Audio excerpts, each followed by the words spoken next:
following is a special multimedia presentation from NorthJerseySports.com. Brought to you by the Bergen County Education Association. Bergen County Public Schools work because the BCEA works with you.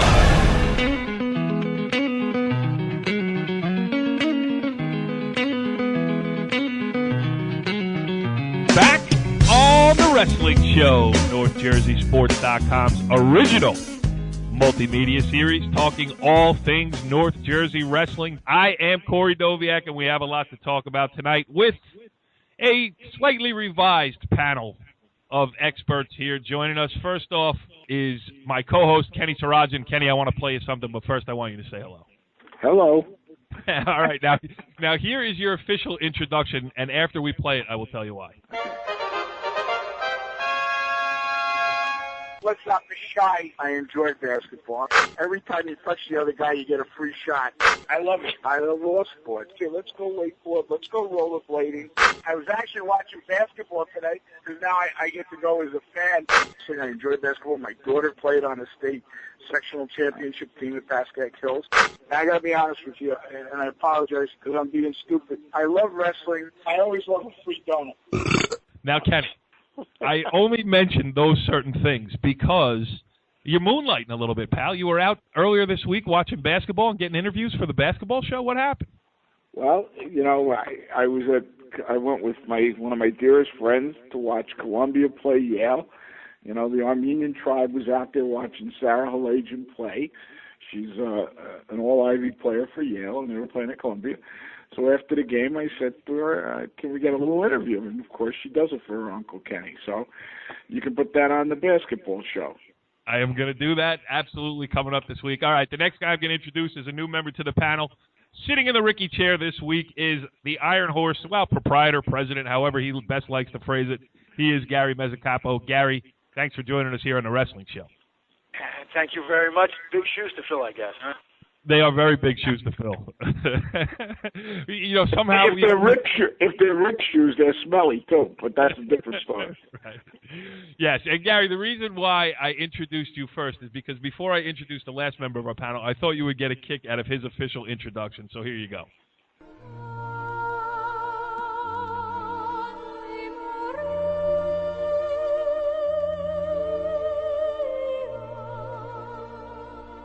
In just 1 year on staff, he helped cultivate 2 state championship wrestlers. He is the Pope of Bergen County Wrestling, Bergen Catholic assistant coach, Donnie Spataro.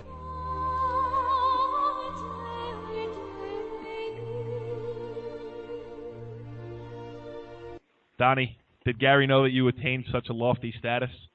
I don't know. That's a good question. Gary, you're like you were... Listen to last week's show. Okay, I thought we were springing something on you. I thought that was Ave Maria, if I heard it. Donnie Spataro, the assistant coach at Bergen Catholic. What's going on, Donnie? Nothing much, gentlemen. How are you? Did you pay your fine yet for showing up late to last week's show? Yes, I did. Okay, good. We're all square. All right, let's start the show. We got a couple of things going on here. We're going to have Bergen Catholic's JP Ascolese join us. He was involved in a big match last Friday night, the biggest match in Bergen County wrestling team-wise this year so far. Bergen Catholic came out 31-18 winners over Don Bosco Prep to lock up a league title, and keep a tight grip on the number 1 ranking in the state of New Jersey. We'll do that. We're going to talk about some other questions that have popped up. We're going to talk about guys who are up and coming in the state. That's where we're going to use Gary's expertise because he's out seeing a lot of things. We're going to talk about the leagues briefly, what's locked up, what's still open for title challenges. But we will start here with the Bergen Bosco matchup. Donnie, before we get into the specifics of the match, just talk about the atmosphere. It must have been a madhouse. You know what? These matches are great. What you have is the Bergen Catholic student body, about 150, 200 kids show up. Same with Bosco. They'll shout chants to each side. Some are very comical and funny, and it's amusing while the match is going on. But the place was sold out. The doors were shut. I think there's roughly maybe 900 to 1,000 people there. So great atmosphere, and we actually like going away to wrestle in different gyms. We wrestle well away, so we were looking forward to the challenge. Yeah, and we'll talk about the match itself now. 31-18. I don't expect you to comment on the Bosco guys. That's not for you to do. But, some of your guys, including JP Ascolese, who came up big for you. Well, we kind of knew that they have interchangeable parts, anywhere from 120 up to, say, 138. So the question is where were they going to weigh in returning state champ Luis Gonzalez, state runner-up Kyle Beardenful, and returning region champ Sam Cali. So it was just a matter of where those pieces were going to fall into place. We pretty much wrestle just straight up. We present our lineup, and we say here it is, and if come beat us. So that's basically our philosophy. If we're going to make any moves, there'll be one or two moves up top where we have interchangeable parts.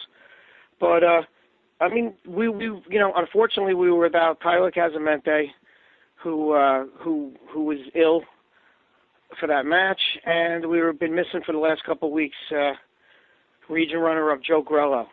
So to tell you the truth, we have not had our regular full lineup one match this year. So hopefully everything falls in place next week for us. But, going into the match, a little bit hesitant. You're missing two of your starters. You wrestle on the team that's ranked second or third in the state, depending upon what poll. And, you're a little bit hesitant, even if you had your full lineup.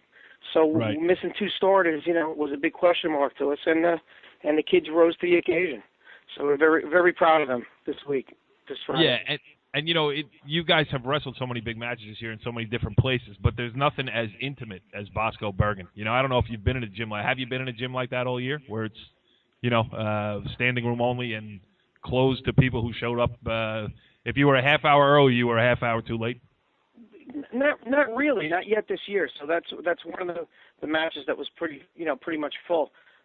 We went up to High Point. There was a nice crowd up there to see us wrestle Boundbrook up there, but it wasn't packed to capacity like it was for the Bosco match. So it was a great atmosphere. There was a lot of electricity in the air, and it was just a really good place to wrestle. I enjoyed the match. Even though being a nervous wreck, it was enjoyable being up there. Kenny, there were days when there were a lot of gyms like that around North Jersey. Less so nowadays, but you still, those big matches on Wednesday nights or Friday nights or whenever they take place nowadays certainly harken back to the glory days of wrestling. And there are still a few league races up for grabs, although most have been decided. Well, let's talk the league, the ones that have been decided. Obviously there are still potential ties and stuff like that, but I think you look at in the Big North in the Freedom Division, Paramus wrestled Hackensack the other night, 50-9. Now I'm telling you, those are both quality schools. We've had Paramus coach Steve Class on. I don't want to put the mush against him because he's got to wrestle Ridgewood, but when he beats Hackensack 50-9, I'm telling you, Hackensack, we love those kids. They're just Joe Lunch Bucket kids for John Stallone. I think that puts Paramus in the driver's seat there. Patriot Division, Riverdale's got a game lead on Ramsey.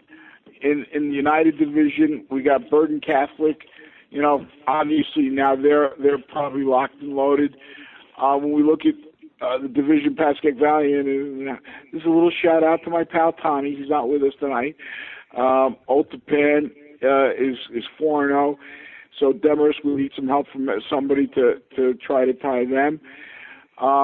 Richfield Park and Cliffside Park are still tied over in that division. I'll tell you, my favorite division right now, that if I had to go see a public school match I would go see, is the NJIC Division 1. Tough wrestling. And Tommy and I apologize Tommy can't be here tonight, but he and I talked at length about this just Saturday when we were together. We wrestled Lodi. Lodi was tough for us. Glen Rock beats Lodi big time, and now you still got Beckton Wallington there. So you got three teams on the top of that league with one loss, and Beckton Wallington going to the other side wrestles Rutherford this week. That's probably Beckton Wallington. Rutherford is probably my favorite match of the public schools this week, and Rutherford's trying to come on and catch up with Emerson Park Ridge, but I think Emerson Park Ridge may be the lock. So I mean, there's a lot of things, as we close down with Donnie always calls, and I love it when Donnie says it, the team part of this. As you know, sectional numbers were locked on Saturday. Everybody's got their PowerPoints. Donnie, tell us what's going to happen tomorrow, so because everybody's going, well, things decided, why don't we know what the sectionals are? So, Donnie, you're part of that group. Why don't you explain how the sectional teams will be decided tomorrow? Well, right now preliminary numbers are out, and I don't think they really have who's going to jump who beat who. So right now what you see is a list of preliminary numbers. The formal numbers will be calculated tomorrow and presented at the NJSI meeting. There'll be a meeting tomorrow, and then by tomorrow night, which will be Tuesday night, the final numbers should be out on the top 6 teams in each group. And so this year it's changed a little bit different. Instead of using all of everyone's matches, what the state's doing is they're taking your 10 best wins this year, your 10 most PowerPoints, and then they're going to average that together. The logic behind that was at the state meeting is that, there's teams that, why should they be punished in a way if, say, they're in a league with a couple teams that are lagging behind and have very low PowerPoints, and they're required to wrestle them. You really can't control your own destiny that way if you're required to wrestle.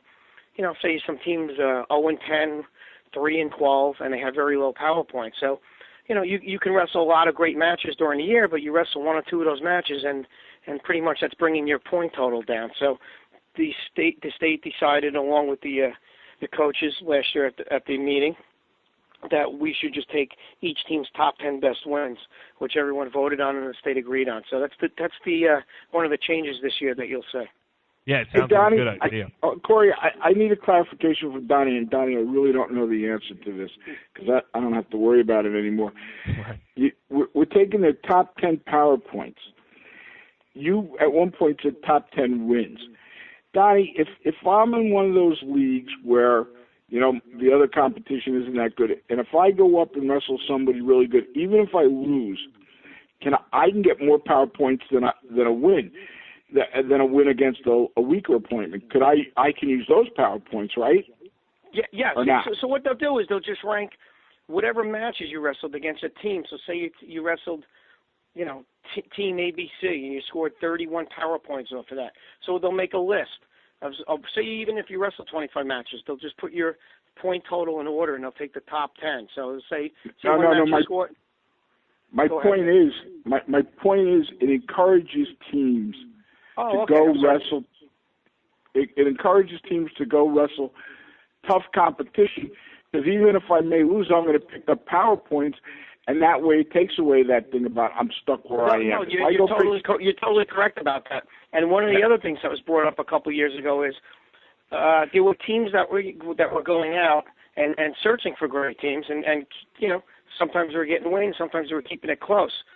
And what happens is there would be teams that were, say, 9 and 10 that went out and sought the tough competition, and they would have a lot of PowerPoints, and they would be ranked, say, in the top 3 in their section. But unfortunately, at the time, you had to be over 500 to qualify for the state sections. So in a way, they were kind of being penalized if they were going out and seeking good teams, or if they were in a good league and they were under 500. So the state also decided, I think it was 2 or 3 years ago, we all voted that you didn't have to be 500 anymore. It was just based on your PowerPoints to be selected into the top 6 for the state sections. So it's twofold. You can go out, you can wrestle a great team, lose, keep it close, and get a lot of PowerPoints, and you can go out and get a lot of teams like that and be under a 500 record and still qualify for the state championships, the state sections.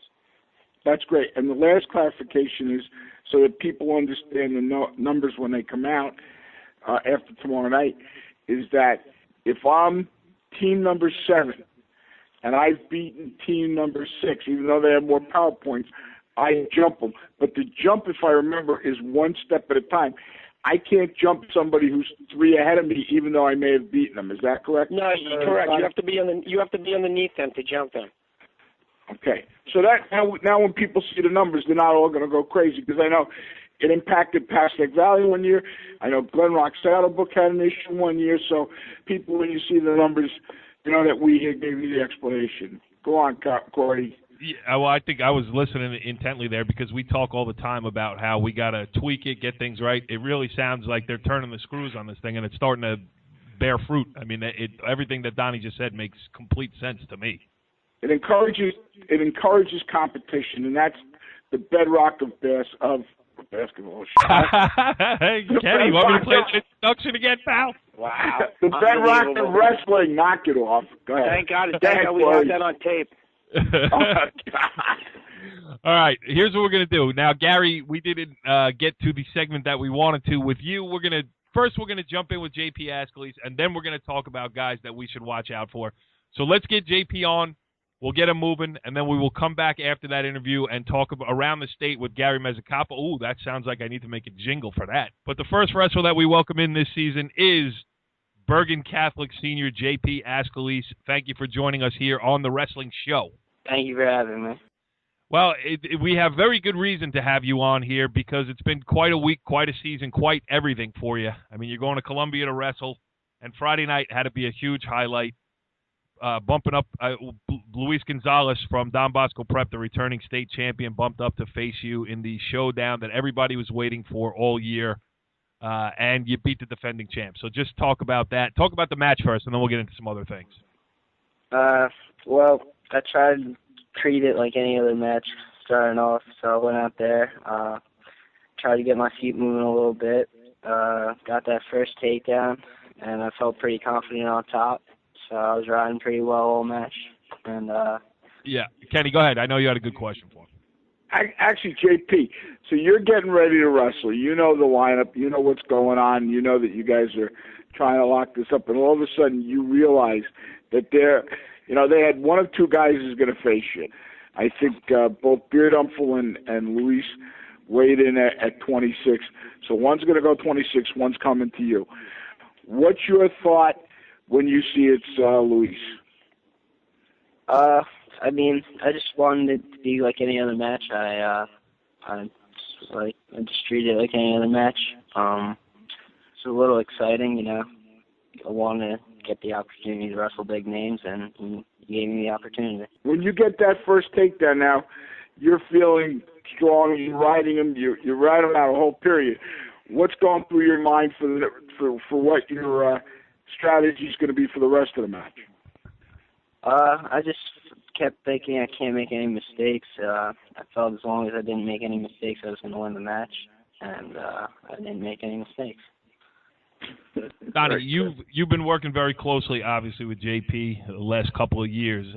How about him? You know, the growth he's shown, and to be in a position where he beat a defending state champion on Friday night in a crazy atmosphere. You know, that's one of the great things about being a coach. You're able to watch the development of one of your wrestlers each year. And JP's he had a great season last year, very good season. But the work he put in over the summer was unbelievable. He's at the clubs at Iron Horse a couple times a week. He hit all the tournaments that he needed to. He traveled with the team up to Papa Full National. So he put in his time. So he was ready for a match like this. The time and preparation and all the hard work obviously paid off on Friday night. Did you mention the Iron Horse Wrestling Club? Yes, I did. Well, it just so happens that we have the president of the Iron Horse Wrestling Club, Gary Mezzacapo, with us. Gary, I know, before we came on the air, you were just telling us what a big fan you are of JP. Ask him a question, talk about him, do what you will here. My boy JP, first of all, congratulations. I had no doubt that if Gonzalez had the temerity to go up to 32, that you were going to take care of the issue. What I am concerned about, what I'm not concerned about, what I'm thinking is this. You're riding out the third period, you're up 3-0, I think it's a third period. Were you thinking of scoring in the third period, or were you just thinking of a hard ride and get the match over with? Because if it was a college match, you were racked up a minute or so riding time. What were you thinking in that third period, 3-0? Were you thinking, I got to keep scoring, or he's just not tough enough for me now, he's under me and I got him? What were you thinking? Well, I was going to try and work the turn on top, and if I couldn't get the turn, I was more than happy to just ride him out for the win. Cool. And I just want to piggyback a little, if you don't mind, Corey, on what Donnie just said. Please do. I like with the JP, JP came to us a couple of years ago. land him right away. You know, he worked through we have an open group at our club, and then we have an invite-only group. He started at the open group where most kids start at the open group. Luis Gonzalez, as a matter of fact, started in our open group years ago. JP just kept working. Donnie kept, saying, hey, this kid's ready. So we move him up to the next level, and right away, as soon as we move him to the next level, we stick him right on our national team. JP's always wrestled very well for us. I can't imagine. He's been on 3 or 4 championship teams of ours. He's been a national championship team of ours. But JP's one of those kids that you just, he probably doesn't want me to say this, you need 10 JPs on your team. You need 10 kids like that on your team, because what you get with JP is what you get his family, his dad, his mom. Just a great family. They're involved. Joe Ascolese, JP's father, has been helping me at Iron Horse since JP's been there. So it's that kind of thing. It's very similar, seems to me, than the Bergen Catholic situation they have. It's a family atmosphere. We have the same family atmosphere here. I don't want to embarrass JP anymore, but JP, I couldn't be more proud of you, and I think you know that. Oh, thank you. Well, a couple of things there that Gary brings up. If you had, it would be great to have 10 JPs, but it might leave you a little shy in the upper weights. Yeah, and the other up to 42. And the other point that I want to make here is that it's a good thing that JP is going Ivy League, because Gary used the word temerity, which is a first here on the wrestling show. So, JP, you chose Columbia. You're going Ivy League. What was the recruiting process like for you? Just talk about it. Who to come down to, how tough was it to make a decision, and talk about the choice of Columbia, which it's hard to argue with that one. Well, it was definitely the best option for me. It started off, like, Coach Bell reached out to a lot of schools for me. I visited a lot. I actually considered a lot of D3 schools and really wanted to wrestle D1. Columbia showed interest after Super 32. And as soon as they were ready to tell me I could come, I said I'm coming. What are you planning on studying? Have you figured it out yet? I'm probably going to major in either engineering or finance. I'm not sure which one yet. Sounds like JP's got the world by the, well, you know what term I was going to use there, but you got some wrestling left to do in your high school career here. Just talk about, first of all... Hey, Corey, just 1 second. He was also accepted to John Hopkins also, so he was accepted to some very good schools. Yeah, I would say that those are... Struggling with those academics, huh, JP? John Yeah, a little bit. Come on, he's a wrestler at Bergen Catholic. He doesn't have to go to class, please. No, JP, that was a joke. Please. Yeah, I got it. All right, anyway. So this season for Bergen Catholic, I mean, you're number 1 team in the state, but it's been so much more than that. I mean, you've been out to Minnesota. You've been to the Beast of the East. You've gone everywhere that you can go to prove yourselves as a team. You've done that. You've wrestled, top 10 programs from all over the country, and you wrestled them all over the country. Just talk about this experience. I mean, really unbelievable for a high school athlete to get these opportunities. Yeah, it's great. We're happy to do it. We'll wrestle anytime. Yeah, we're very blessed. How cranky was Donnie Spataro when you had the delay at the airport? Oh, so cranky. JP Ascolese, the senior going to Columbia from Bergen Catholic. Thanks for joining us here on the Wrestling Show. Congratulations on what you've accomplished so far, and then the best of luck going forward, pal. All right, thank you very much. Corey, I think you left out one thing that I think people wake up to the newspaper and find out about JP. Thank you, Donnie. What would that be? JP was selected Athlete of the Week in the Bergen Record. Yes. I just want to timestamp this conversation. It is 9:55 p.m. So JP, we got you first. Thank you. Thanks again, JP. Good luck. Interesting stuff there with JP Ascolese, Bergen Catholic senior, headed to Columbia, looking for a strong finish to his senior year here for sure. He's a guy that we should be looking out for as the season comes down the stretch and into the district, regions, and state tournament. Now let's move over to Gary Mezzacapo, who's joining us here tonight, and he's seen everybody around the state. We are North Jersey specific usually on this wrestling show, but let's start this way, Gary. How about a kid that maybe we haven't heard of up here, or maybe people around the state really haven't heard that much about, and If you got a couple of them, throw them at us as well. But, guys to look out for that maybe aren't the headline marquee names. Well, thank you very much, first of all. I'll start with this guy, and I know Donnie knows the guy, and people are starting to talk about this guy. He's a guy at Kingsburg High School. His name is Tyree Sutton. He's a 195-pounder. Interesting story.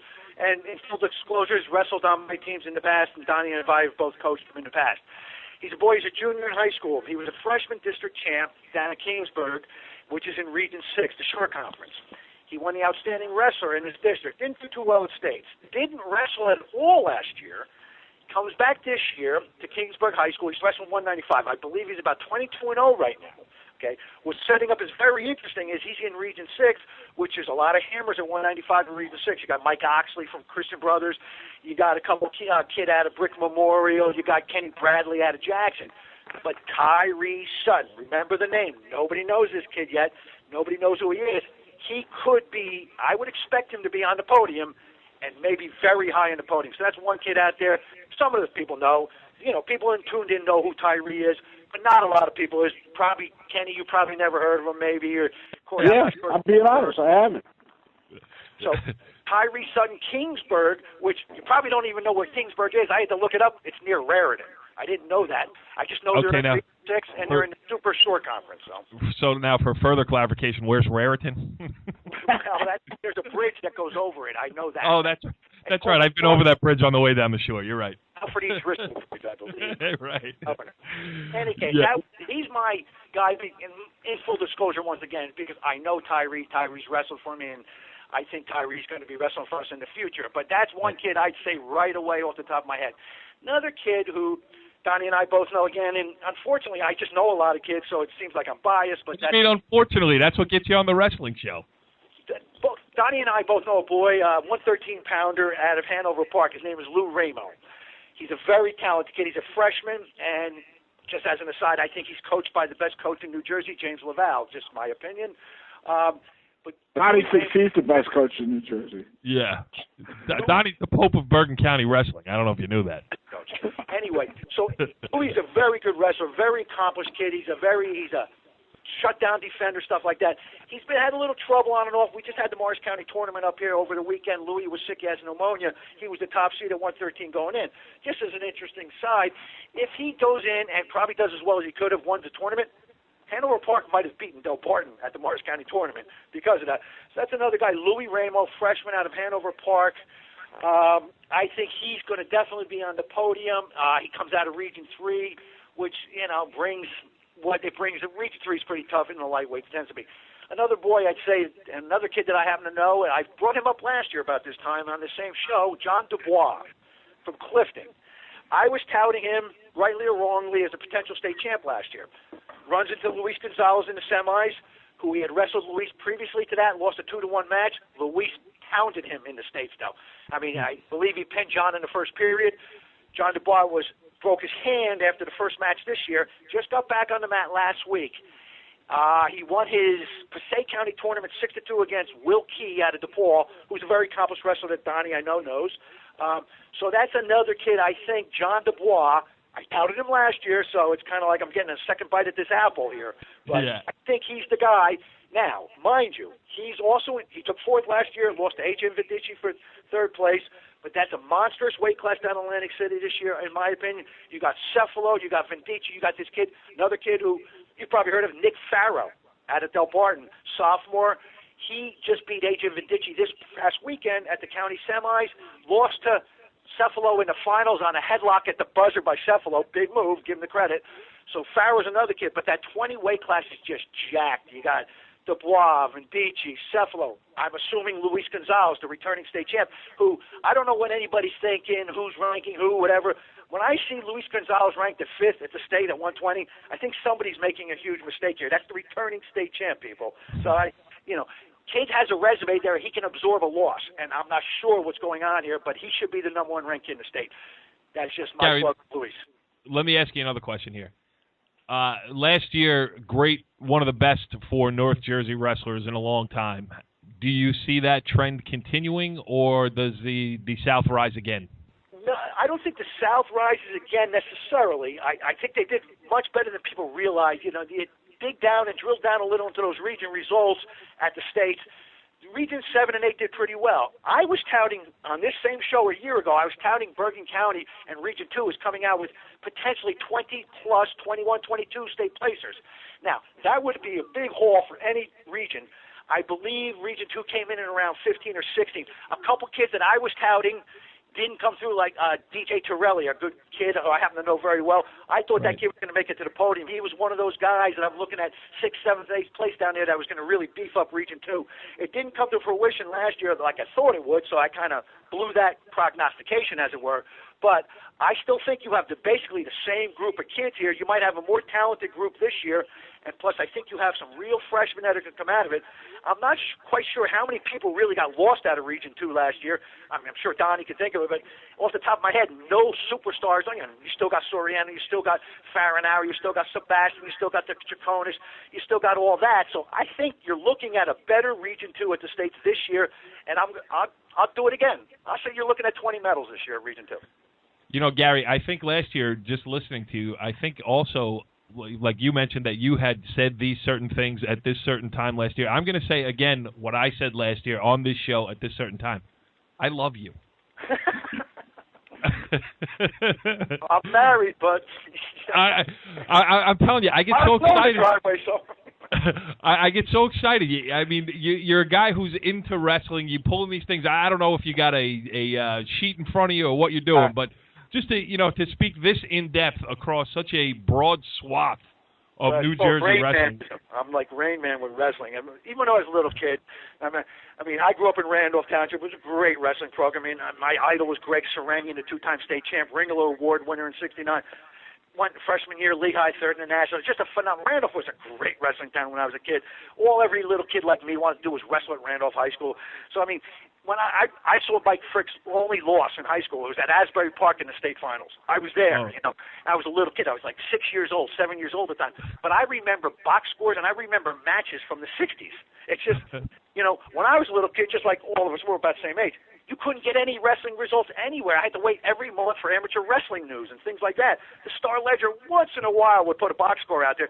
So there was no way to know what was going on down in South Jersey or anywhere else for that matter, except for your little surroundings. That's all you really knew. So then when you got to Atlanta, at the time it was Princeton Jadwin Gym, to the state tournament, nobody wrestled each other. It's part of the problem with the sport today is familiarity. These kids are so familiar with each other. It's true. Now, they're all at the top of the weight class. They're the cream of the crops. And they're at my club. They're at Apex. They're at Wrecking Crew. They're at Triumph and at Elite. All these kids, I mean, it's the same kids. It's just, it's very hard to break through. But once these kids break through, so I just remember because I just love sport. I love the sport, and it's just so unique, and you just never get enough of it, so you remember what you see. I mean, I'm sure Donnie remembers matches he saw when he was a little kid, too. And it's just one of those things. Hey, Corey, I got to ask Gary something. Go ahead. So, Gary, here you go.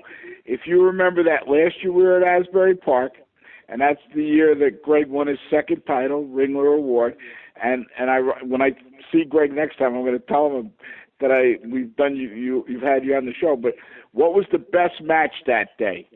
In that final, what was the best match in your mind? Oh, we're talking this. Are we talking the year that Greg in '69 that Greg won the Ringler Award? That's the last year we were at Asbury Park. Match. Yes, I would have to say the biggest match of that day was Mike Frick losing to John Laxton out of Pennsville.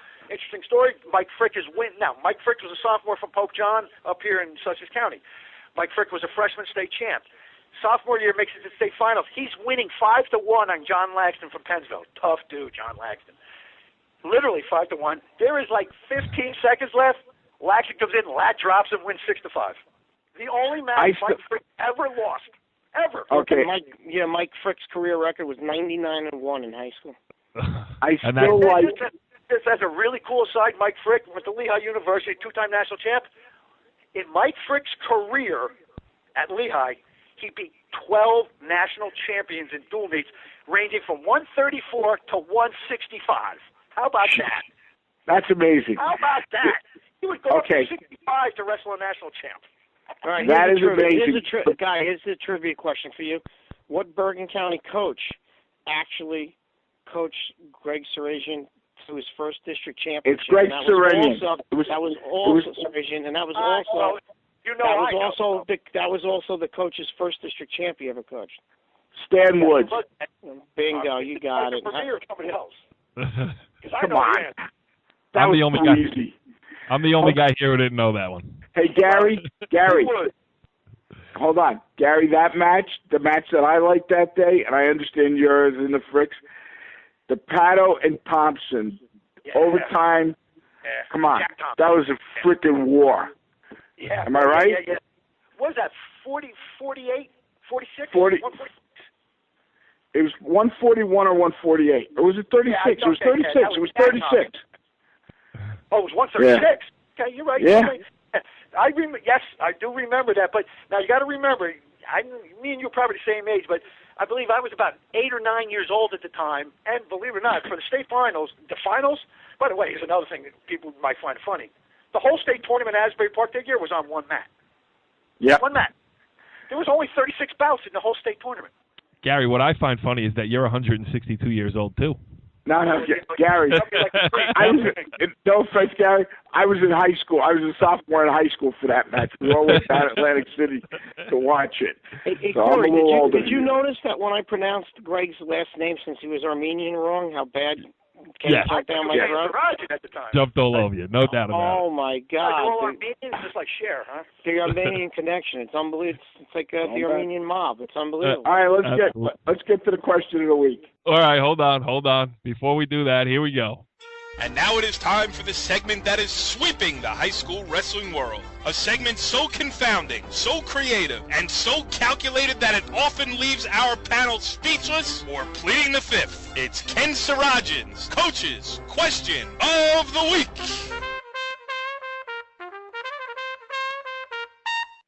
Hit him, Kenny. Okay, Donnie and Gary, you're the guys this week.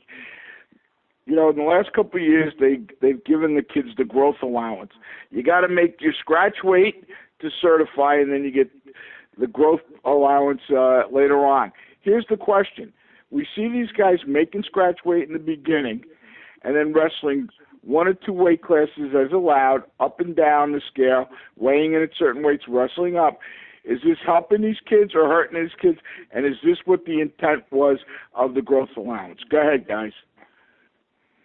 You can go first, Ken. From my perspective, as a non-coach, Donnie is obviously coaching. He's right in the middle of all this. In my opinion, I think it's largely, Kenny, it goes down to the maturity of the individual wrestler we're talking about. As an example, say a kid's certified at 126. He's having trouble making that weight. So most of the season he's wrestling 32 or even 38. Okay. My concern about it is this, and again, the maturity level of the athlete is, the most important here. But you went for 2 months. You didn't have to go back down to your scratch weight. Well, maybe you had a growth spurt in those December, January, February. Kids grow.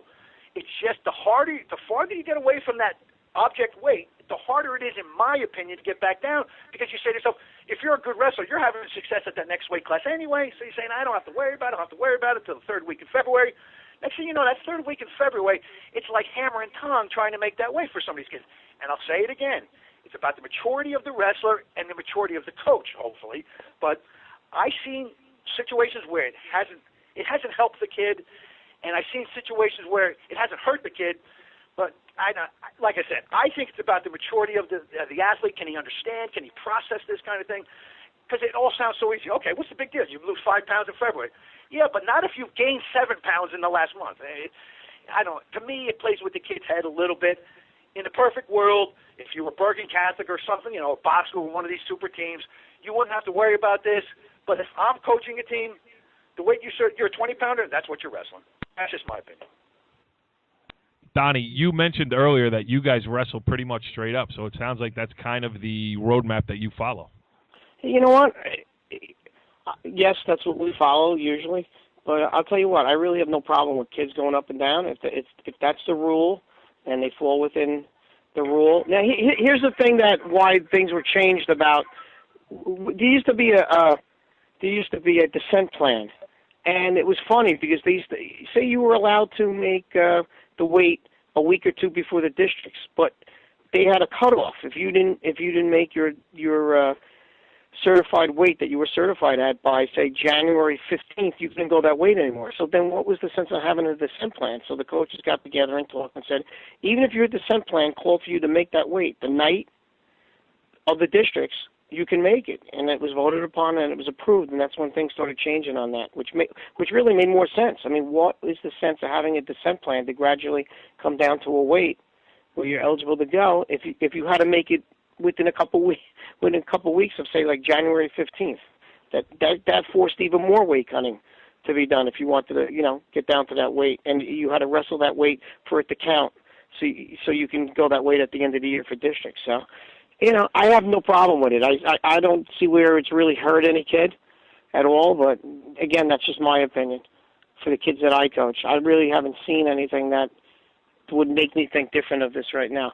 So in all reality, if you're certified at a certain weight, you have to make that weight scratch. So if you never wrestled, say you're certified at 126, you've been going 132 all year, you can go 126 for the districts. Just that night at the districts, you have to actually make 126 once. So you're not given the 2-pound allowance. So you have to make scratch at least. You have to make scratch once at least before you wrestle that weight. What do you have to weigh at Saturday morning at district? If you make scratch weight 126 Friday night districts, what's Saturday morning for you? +3 at that point? +3, correct. You can be 129. You get all the allowances then at that point. Yes, you do. You get the allowance the next day. Okay. That's good stuff. It's good insight. Kenny, you have anything to add? No, I just wanted to clarify with Donnie. I wasn't doing it from the rule point of view and stuff like that. I was more where Gary was at, and I think some of these kids get themselves in trouble because they can get through a duel, and it may not be on a team like yours where everybody's pretty locked in because you got stars at all the way. But these kids who can go up and wrestle up a weight classes and then think they're going to come down, and I think you're stronger the longer you live at the weight. That's always been my philosophy, and that's just where I'm at. But I'm not sure I'm right, so I'm going to defer to you guys. All right? Yeah. Well, let's make this last thing, and this one's for Donnie. It's Corey's question of the week. We have a resolution on where Region 2 will be held this year? Tell you the truth, I have not talked to Jack McCarthy, so I don't know if the contract was signed yet. That's a good question. Hopefully I'll have an answer for you next week. Well, we will be here on the Wrestling Show. Season 4, Episode 10 in the books now. Tommy, we missed you. Ricky, we filled your chair with a guy who I profess to have a man crush live on the air. And who used the words temerity and another hard word, prognostication. Right. And the first time those 2 words have ever been used on our show, so thank God we had a Columbia kid on because we're smarter now. Yes, absolutely. Yes, we're a lot smarter. We covered everything from the 1921 World's Fair Wrestling Exhibition that Kenny Sarajan took part in to modern-day wrestling with Gary Mezzacapo, who gave us people that we never heard of from places we never heard of. We appreciate it, Gary. Thanks for jumping on, man. And you're on again. There's no doubt about it. Before the season's over, we're going to use your expertise. Okay? And Tommy, we missed you. See you next week. Follow the leader.